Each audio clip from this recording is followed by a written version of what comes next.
Well, hello everyone. My name is Danny Watson and I'm the Program Development Officer for Gold Coast Libraries. And I'd like to thank you for joining me this evening and just to take a moment to acknowledge and pay respect to the people of the Yugambeh language region, both past and present, and to all Aboriginal and Torres Strait Islander peoples who live here today. So this is a very exciting times. We have Amanda Hampson on tonight. And the good thing about the technology is we're able to have amazing authors like Amanda join us and yourself from wherever you're watching from. So I'm introducing Amanda, who has grown up on a dairy farm in rural New Zealand, and she spent her early 20s traveling, finally settling down in Australia in 1979, where she now lives in Sydney's Northern Beaches. Writing professionally for more than 25 years, she's the author of 2 non-fiction books, numerous articles, and the novels which you may recognise as The Olive Sisters, 2 for the Road, The French Perfumer, The Yellow Villa, and 60 Summers. So Amanda joins us tonight to talk about her latest book, Lovebirds. It's a very cool cover. And I have to say, I do love the blurb for this book, a fresh take on the Aussie road trip, complete with a cheeky budgie, a grumpy teenager, and an eccentric veteran. Sounds like a lot of fun. So I'll pop the chat option up. So if you want to pop questions in, feel free to pop them in during the presentation, and Amanda will get to them during it or at the end. And now I would like to welcome Amanda Hampson.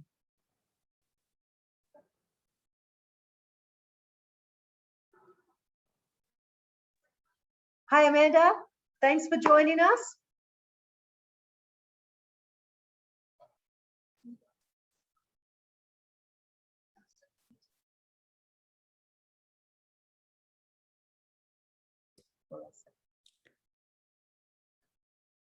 Can you hear me? Yes, hello. Wait, you can hear me, you can see me. Good. Okay, thank you. Thank you for your welcome, and thank you to those people who have joined us. Yes, I did grow up on a dairy farm in New Zealand. It's funny because it sort of seems like a very idyllic place to grow up now, just because of the times we're in. But at the time, it was an intensely boring place to grow up. Really, there was very little happening. And I always tell people that we often used to stand up and look out the window if a car went past. And if you were the one looking out the window, you would say, somebody would say to you, "So who was that?" And it would normally be the man who delivered the newspapers or the milk or something like that, or bread, actually, not milk, because we had a lot of milk. So yes, so I had always wanted to be an author. We used to visit the library every fortnight, and we'd go and drive into town and you know, get our books, and the whole family read. We didn't have television at that time, so it was just we did those things that people used to do back in those days. We read and we played cards and those sort of quiet family pursuits. And so I feel as though it was just a natural idea that I would go from reading books to writing books. I loved reading. I loved being transported to other places. I read all through the children's section, and then I read a lot of the myths and legends of different countries, you know, these great big huge books, and then Agatha Christie's, and then I was in the adult section and continued to read from the library. I'm much more of a book buyer these days, as you'll see from my bookshelf there. That's every once in a while I give away a bazillion books. So I don't know if anybody has read some of my other books. The Olive Sisters came out in 2005, and that was a very successful book. That was my first novel, and that took me about 5 years to write, and became a bestseller. That's the original cover, but it has been since recovered. And then I had a book called 2 for the Road, which is not really around that much anymore. And then I had a big break because there was an option put on the book by an American producer. And so I got very involved in that, and I went to the US a few times, and I wrote the screenplay, but it just became so stressful, people coming and going, the script having to be rewritten, you know, people throwing out what was done before and wanting to do something different. And in the end, I stepped away from it and said I didn't want to be involved anymore, and was going to take the option back. So it was interesting to have that experience of doing that, but it made just writing a book and giving it to the publisher seem very easy. I know that's not actually the case when you are an aspiring author and you're trying to find a publisher. That's a different thing altogether. And you're very welcome to ask me any questions about that. We have any aspiring authors on here. So when I decided I was going to write another novel, I thought, okay, you know, what could I write that would be entertaining and engaging? And when I was looking in the bookshops, all of the books I was seeing at that time were very dark, you know, the people being murdered and tortured, and you know, domestic violence and children being abused and all this kind of stuff. And I thought, I just want to write something that is very escapist. So I decided to set the French Perfumer in the south of France in 1956, which was a very wonderful and glamorous year, post-war. You know, people were very excited about everything coming back to normal. And of course, there was just a lot of still very interesting intrigue going on that from the war. So this is a kind of a mystery story in the old-fashioned type of mystery about a young woman who gets a job in the south of France as a secretary, as it turns out, to a perfumer.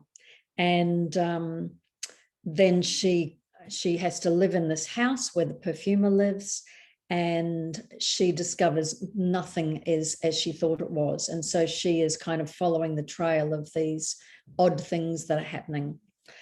And so then I actually went to France, and I lived for a month in Antibes, which is in the south of France, in the middle of winter. It wasn't actually all that romantic in that sense.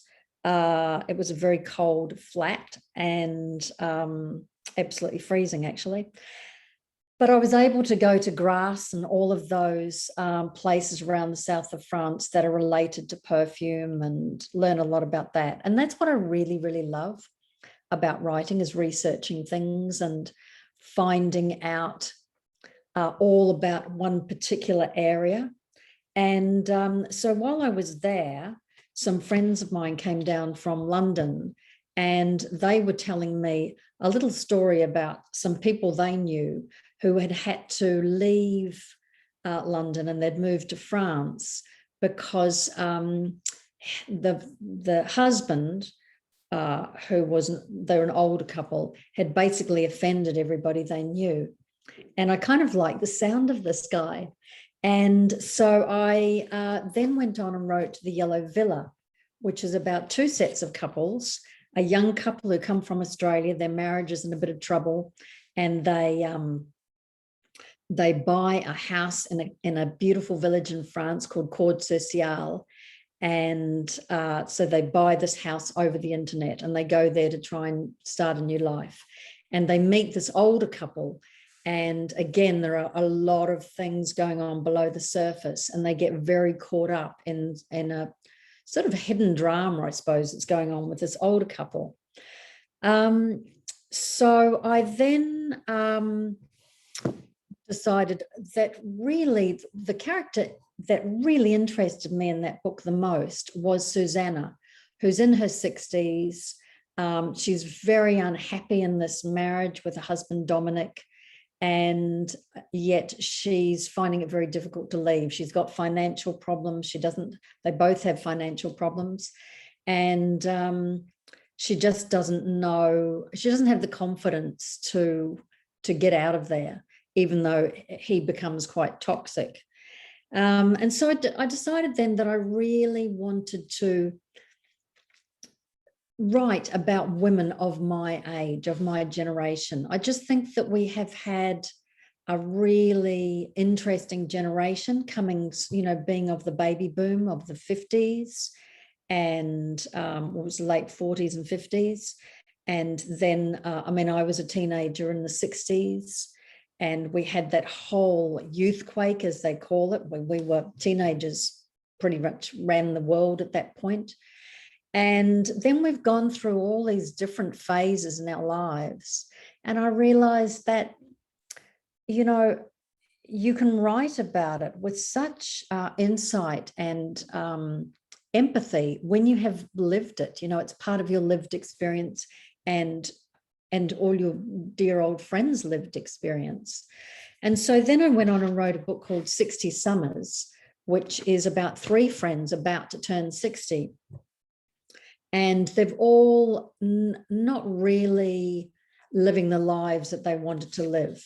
And the 3 of them decide to get together and go back to Europe. So it's set in Australia and London, and try to retrace the steps of their 1978 backpacking trip through Europe, and kind of make that connection of who we were when we were young. I think it's so interesting that as we get older, we get to know each other, we get to know ourselves so much more and why we do the things we do. Whereas when we're young, we're very, a bit dreamy and quite reactive to situations, and not really fully understanding ourselves or what we really want. So that was interesting to sort of go back and weave through their lives. So I then continued on with this idea of writing about older women, and that has led me to Lovebirds. So Lovebirds is about a woman who's in her late 60s, and we first meet her at the funeral of her best friend, who's been her best friend since she was 10, Ginny. And at that funeral, we meet Elizabeth as a kind of a bit grumpy and a little bit out of sorts with people. And it's revealed through conversations that she's a bit offside with her grown-up sons, and she hasn't seen her daughter-in-law and her grandson for a year because of an issue that happened with her son. And so she seems, I think, initially an unsympathetic character, apart from the fact that she has a very good friend called Eric, who is a budgie, who through a series of misadventures, she ends up having to actually take to the funeral with her. And so he has a few things to say during the funeral, which are probably not appropriate for a funeral. Ginny leaves Elizabeth a letter. And when she reads this letter, it basically says that Elizabeth has done some things in her life or handled her relationships in a way that Ginny didn't really agree with. But she loved Elizabeth too much to criticize her or tell her. And so this letter was always meant to be given to Elizabeth when Ginny had gone. And so Ginny says that Elizabeth really needs to be the one to patch things up with her family and bring them back together. And so it's been revealed during her conversations at the funeral that her husband, Ray, who she met as a teenager, has went bush 30 years earlier. So she, through another series of events, which I can't tell you about, she becomes responsible for her 15-year-old grandson, Zach. So she has to kind of make peace with his mother. He gets into trouble with the police and she steps in to take over. He turns out to be actually quite a slippery customer and really gets her going, disappearing, and he's got a curfew and he's supposed to be home and he's not there. So she decides as a result of this letter, to take him on a road trip to find Ray, who lives in the bush up in the Nightcap Mountain Range. So Zach has never met his grandfather and knows very little about him. And so they go off on this road trip and have all sorts of different adventures. So they start off really, I'd say, at a bit of an impasse. It was kind of fun to write Zach and his dialogue. If any of you have had 15-year-old sons, you'll know what I'm talking about. It's they have a certain way of communicating, which involves absolutely very short sentences, or if possible, just one word that sums it up. And one of Zach's favorite words is when he's told, okay, this is the way it's going to be, he says, debatable. In other words, he doesn't agree with it, but whatever. It's these wonderful dismissive terms that teenagers have, which I'm sure we had, because I can remember my parents getting very cross with me and thinking, I don't know what they're talking about. So it's very important when you're 15 to have that kind of sort of scornful attitude whenever you speak, in any case, just to let people know what contempt you have for them. So as you can imagine, this doesn't sit very well with Elizabeth. And so they go off on the road. So in the interwoven in the alternate chapters, we go back and we see Elizabeth's life when she first met Ginny, when she was a child, and when she meets Ray as a teenager. And they run away together from this country town to the city. It's set in Sydney. And we start to see why Elizabeth is the woman that she is. You know, we start to see how strong she's had to be over the years, how courageous she's had to be, and how incredibly, I guess, practical and pragmatic she has been. And of course, in some ways that has counted against her in later years because she is this pragmatist and maybe doesn't necessarily dress it up or try to charm people. Her daughter-in-law refers to her as a little salty and sometimes peppery.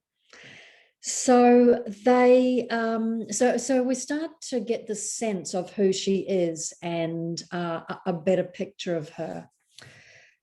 So I guess what really inspired me to create a character like Elizabeth is that you can't, I don't know if you have this experience with your own friends where, you know, when you get to, I hate this term, a certain age, and I'm 66, so I guess I'm a certain age, but you look at your friends that you've known for 30 or 40 years and you see them being dismissed or not listened to, and some people, you know, make a massive effort in their appearance. Some people make no effort. I try to be down the middle, make a bit of effort. And you look at them and you think, this is not really who you are. People are not seeing the person that I see. You know, I see with my friends the things that they've been through, you know, the love affairs they had, the heartbreak they've had, the losses they've had, the fun times that we've had together. So I think with your very old friends, you see these multi-dimensional people, not just this old woman with grey hair and her lipstick on a little bit crooked. There's this weird thing that happens to us when we're young, that we think we will always be young and we think that old people were always old. And I still do think it a little bit about actual old people. I don't know why I don't know if anybody else has had this experience. So, but the fact is that we are, every day we're a little bit older. Every human being on earth is a little bit older every day. We're all going to the same place. So the idea that when you're older, you're less relevant, I don't accept. That you should be dismissed or that you, you know, you don't have anything to say. I think if you're of a certain age, I'm sure you will agree that we have a lot to say, but sometimes we feel invisible. And I've certainly had that experience of being invisible. You know, if you're in a cafe, you can see the waitress's eyes kind of slide past you like you're an empty chair.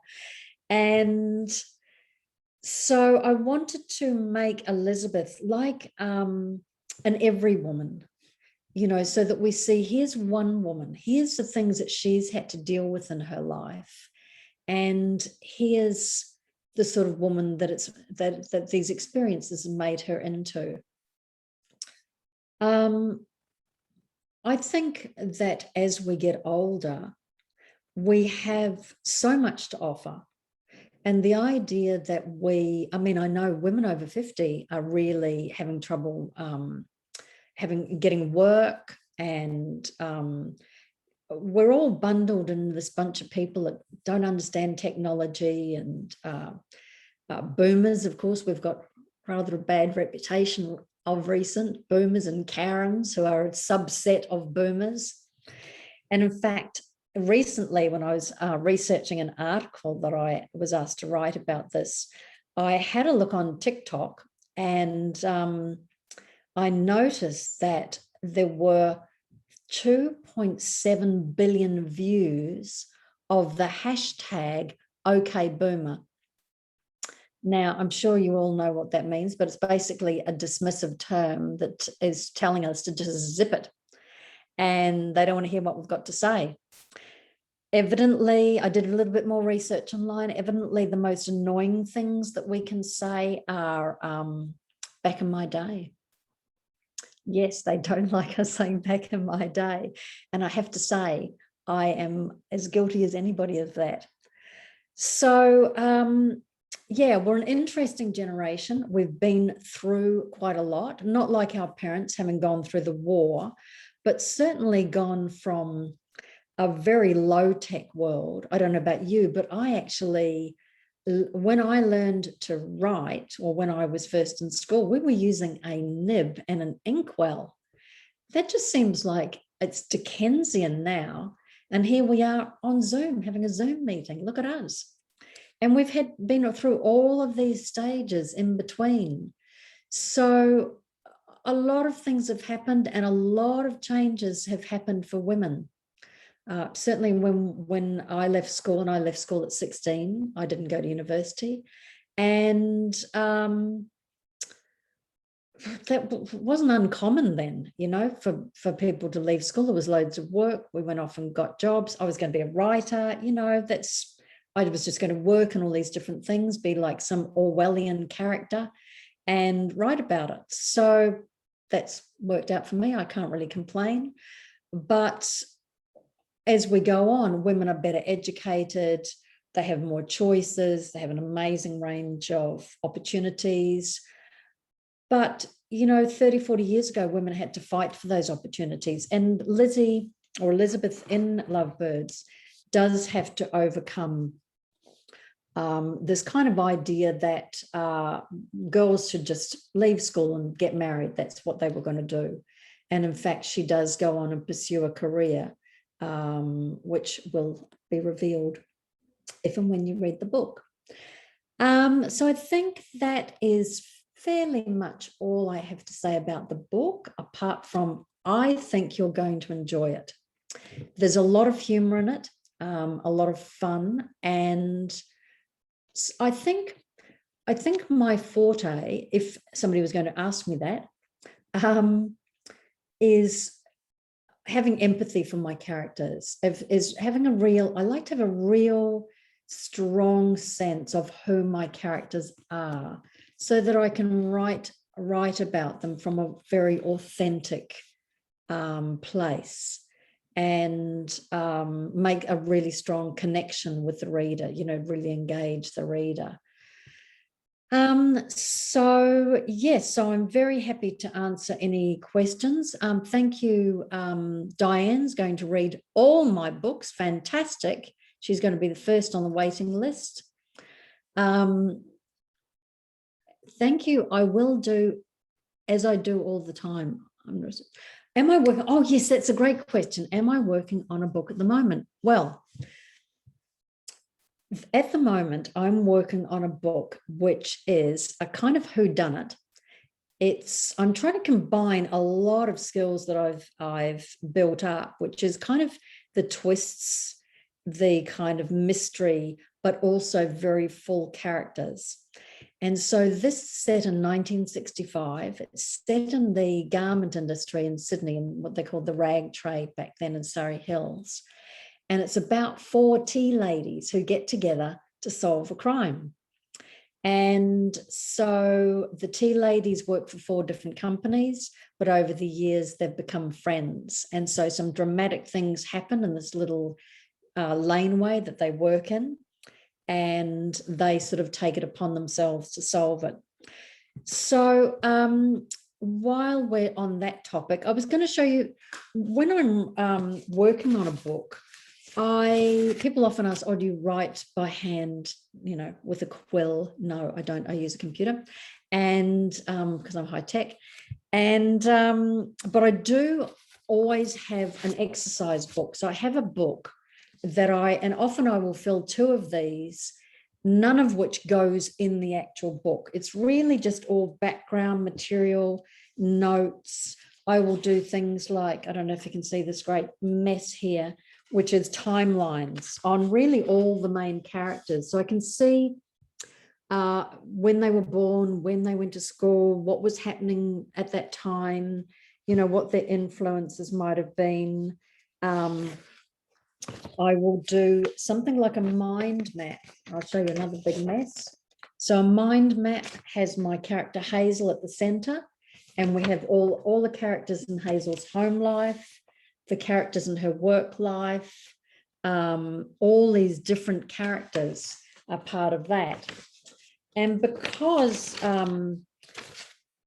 in those days, as I'm sure a few people on here will remember, companies used to be all in one building. So it might have 4 floors. In a garment company, there would be the factory would be there, the salespeople would be there, the cutters and dressmakers, and the accounts where they did all the stock control. And in fact, I many years ago, I'm talking 40, did work in a garment factory in Liverpool in England for a while. So I have a kind of a sense of how that works. So also one of the first things I did was actually draw the levels of the company and all the jobs. See, I get to have my own employees in this job, all the jobs that people did. So I have to have a sense in my own mind of who these characters are. I mean, there may be people that work there that never come into the book. Having said that, one of them has already been murdered, and we're only a quarter of the way in. So it is heaps of fun to write because the tea ladies have a very funny relationship with each other. The kind of relationship you have with old friends where there's kind of, you have little digs at each other and little, in jokes between you. And what the tea ladies have going for them is that tea ladies are invisible. They are in the company, and they come and go in meetings. They hear all sorts of things. And I just yesterday saw on one of those Facebook pages, I think it's called Old Shops, something like that, Australia Old Shops. Somebody saying that they put up a picture of the tea lady with her trolley and her pinny and all that kind of stuff. And lots of people were commenting and saying, oh, the tea ladies knew everything that was going on. And somebody said, yes, often the tea lady would tell you were fired before you got your pink slip because they had been upstairs and they knew what was going on. So has anybody on this call had any experience with tea ladies? They're kind of definitely a dying breed now. It's funny because I was telling my nephew recently, who's 30, about what a tea lady was. And he said, wow, that's amazing. So somebody actually brings a cup of tea and a biscuit to your desk. It seems like the height of luxury now that you would be waited on like that, rather than go down to the cafe and get your takeaway coffee. But that's the way things were back in my day. So do we have any other questions that you'd like to ask?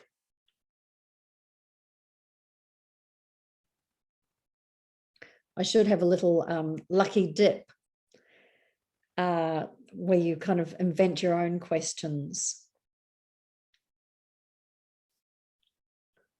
No, everybody's just enjoying themselves and very happy. Okay, I'll tell you a little bit about me. Yes, that's right. The tea lady did know. She didn't just bring you tea. She knew that you had,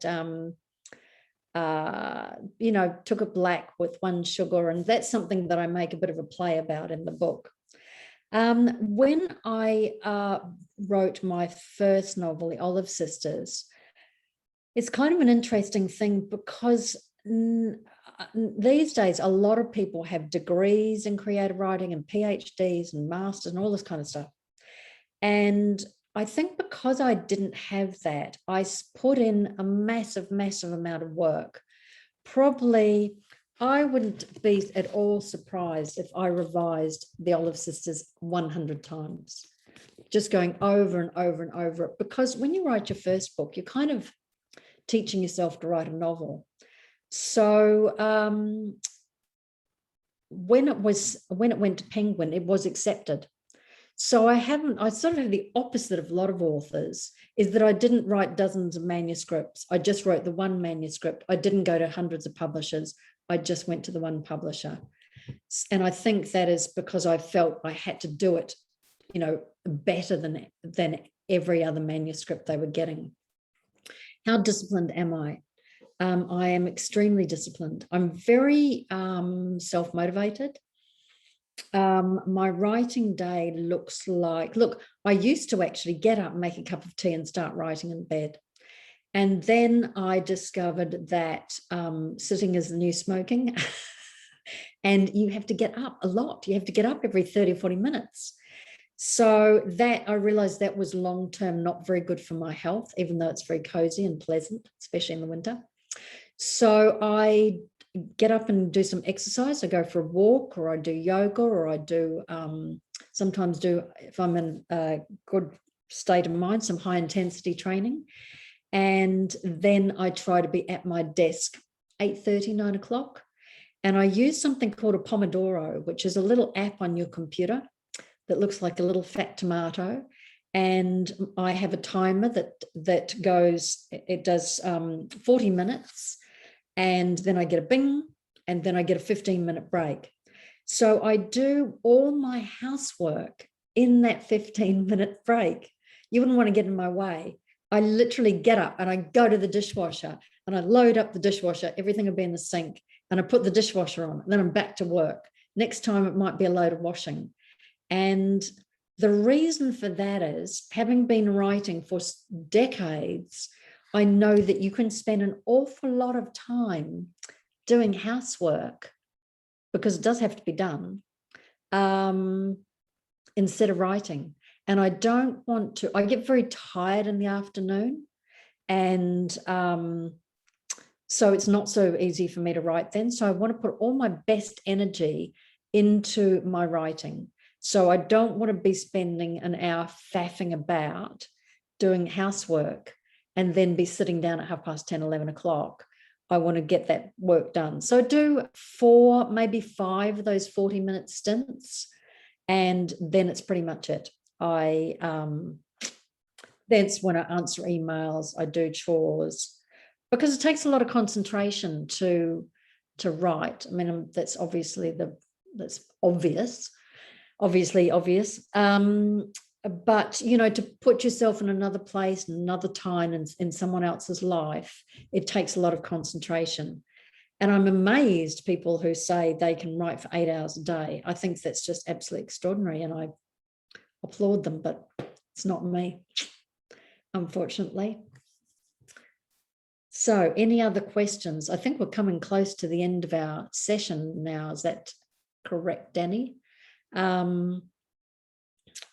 Any last questions? Your characters are complex. Do you want readers to like your characters?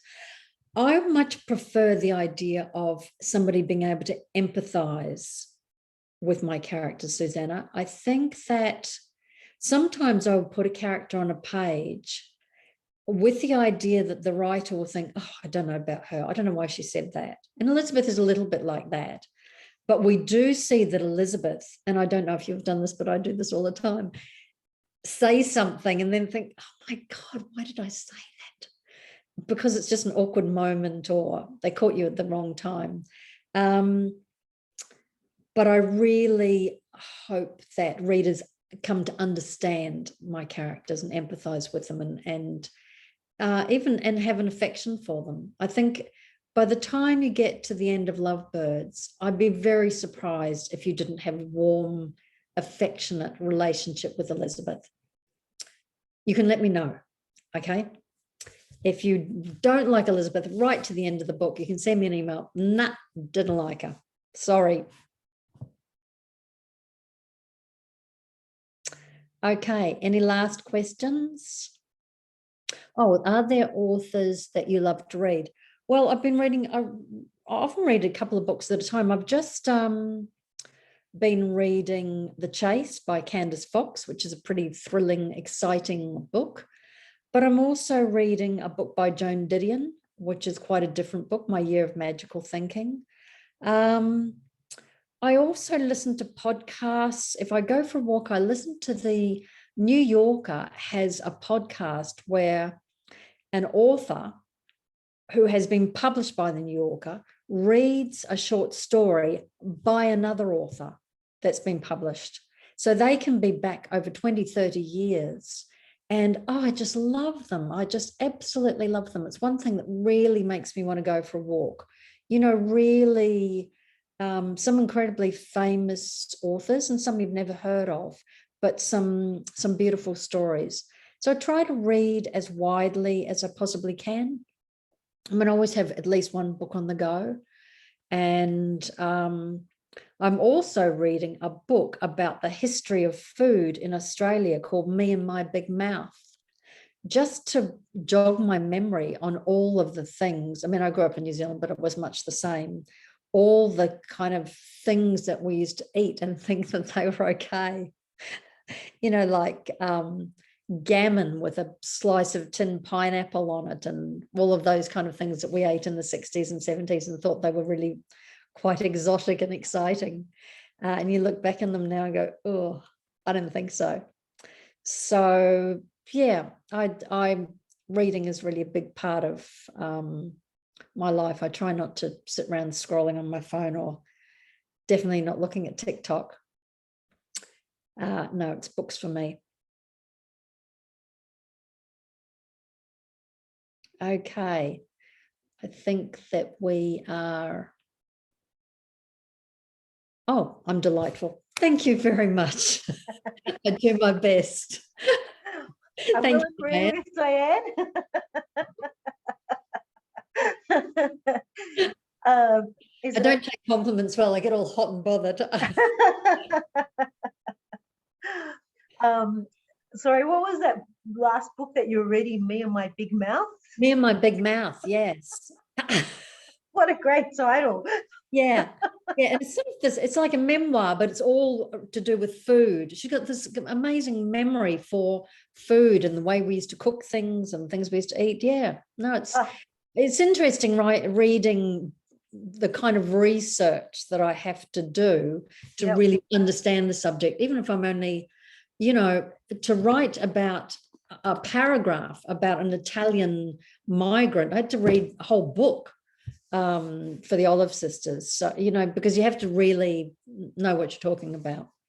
And you were talking about before teenagers and the dialogue that you were using for him. And what was the word again? Debatable. Debatable. Having teens myself, I could relate to that one word answer. But you did it so well, it was like you could drop into that again. And Yeah, yeah. I thought this book with the multi-generational was amazing. That the connection with the characters.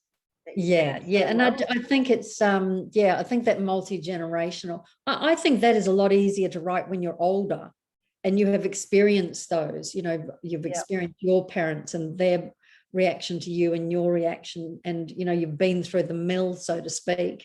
And yeah, so I think there's so many things you can write about in a more complex and interesting way when you are older, because of your own experience. And so I find I've changed a lot now, but I would read series because I love the characters so much that I wanted to keep being in their journeys. Do you find, because your books are standalones, do you think about the characters afterwards and wonder what they're doing, or you've written it and that story's there and you're going on to the next story? Yeah, yes and no, a bit of both. Sometimes people mention a character from one of my books. I thought, well, I don't know. Because you do have to have a sort of a brain that you become. I mean, when I was writing Lovebirds, because there is a connection with the Vietnam War, I read about 5 books on the Vietnam War, and you could have asked me anything about it at the time, but in a year's time, I won't. It's not a magnet for me anymore. I don't need that information anymore. Yeah. It'll be, you can ask me about biscuits of the 1960s and I'll be an expert on that. So I think that is a kind of quite a writerly habit to take in all this information in a very disorganized way, but be able to disseminate it through the characters so that it doesn't seem at all like research. But I'm sort of hoping, and I haven't told anybody else this, so keep it just. I'm sort of hoping that the Tea Ladies could become a series, because I think there's quite a lot of potential there. That's a great idea. Yeah, because I think that would be fun to continue to do that. I don't know how long a series. I mean, not like 100 books, but I just never have thought I'd be a person that writes. You know, people have written 36 books or something. I don't really get that. They're obviously people that can write, you know, 8 hours a day, but it takes me a year and a half or 2 years to write a book. Wow. So and that includes all your research and reading other books to find that out, or is that before you even start writing? No, I'm doing it. I do that on the go, because you don't always know what you need to know until you come to something and you go, okay, what sort of trees grow in the Nightcap Mountains? You know, and so then I took a couple of trips up there and looked around and looked at books, and even though I might not mention any of those trees, I need to see it. I need to see what the character's seeing. So I love that research. I find it really, really interesting and stimulating. And have you yourself done a trip up north? Well, I managed to work around lockdown for some amazing reasons. I did one, oh boy, last year. I just keep eliminating last year from my memory banks. I do the same. Because I live in Avalon, so we were the famous Avalon cluster. It wasn't you. We had people in our building with COVID. Oh my gosh. Yeah. What an intense experience. That was quite close considering.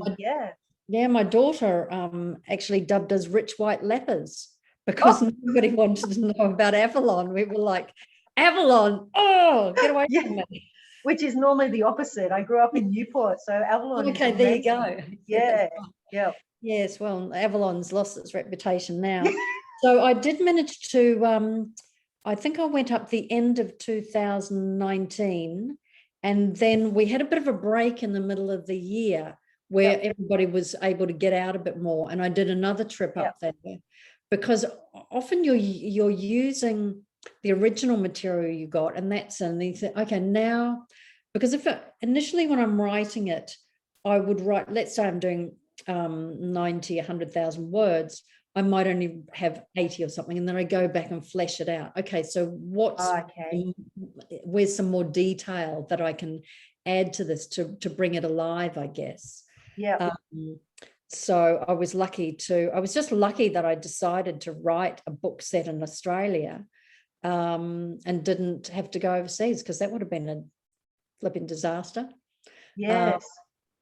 But I also didn't want to get locked into being somebody who always writes a book set in some exotic place, because it's not what I'm about at all. Yeah. That subject matter happened to attract me at the time, but I just never do the same thing twice. I can relate to that. And Yeah. so, without giving any spoiler alerts or anything away, does Lizzie is it a happy ending for Lizzie? Look, I write uplit, so I Oh, will always have a life affirming, is the phrase we use now, uplifting end. All my books have an uplifting end. I would never nice. I want people to close the book with a satisfied sigh and go, oh, I just love that. That's all I'm aiming for. That's all I want. Yeah. Because, I look for redemption. I look for women particularly finding a new path in their lives. Mm. It's terrible when you read a book that's got a down ending. You're like, oh God, blimey, that was rough. I don't know if you've read that book Pachinko, which I absolutely love. It was set in about a Korean family in Japan, and it's a very big, thick book. It's an amazing, amazing book. And I actually was in Japan a couple of years ago and went to a Pachinko parlor to just have the experience. But this family had so many terrible things. I was like, oh my God, give these people a break. I just can't stand one more disaster here. But that was fascinating in a different way. Yes, I like to, leave you on a high note is what I want to do. Nice. Well, you definitely do that. You definitely work to your strengths with that. And even with adding your detail, I find some authors go too detail oriented and you get a bit bogged down, whereas I don't find that with your books. It's easy to flow along and I can easily drop in and visualize it, but still stay with the characters and what's going on. So, yeah, I think you definitely work with your strengths. Oh, thank you. Well, I sort of feel that in our imagination, we have like this massive production house. So it's really, to me, it's a matter of putting enough in the words that it triggers your own memories, that it triggers your own imagination. So you can remember that time that you were in a rainforest rather than me spending a whole page describing it for you. So that's kind of what I try to work to. Because, if I'm reading something that's, describing a blade of grass on the riverbank for half a page, I'm like, okay, let's just move on now. Because I've seen a riverbank, I've seen a blade of grass. I don't need that point ham at home. Yeah, nice. Yeah. We just do a call out. Is there any more questions out there? Anyone out there? Well, I have to say thank you for sharing your insights. Thank you for being with us tonight. It's a privilege to have you here, and COVID has brought out some good things, and the fact that we are, have technology and are able to do this. Yes, that's great. And you can do it in your slippers. Does it get What colour are your slippers? Well, they're very quiet ones. Well, I hope everyone enjoyed tonight and enjoyed hearing about Amanda, and we look forward to seeing you all at a next author event, whether that be online or back in libraries, which we're luckily starting to come back as well. So maybe we'll be lucky enough to have you in person one day, but it's definitely been a pleasure tonight, Amanda. Thank you very much, Danny. Thanks for coming, everyone. Thank you. See you soon. Bye. Bye.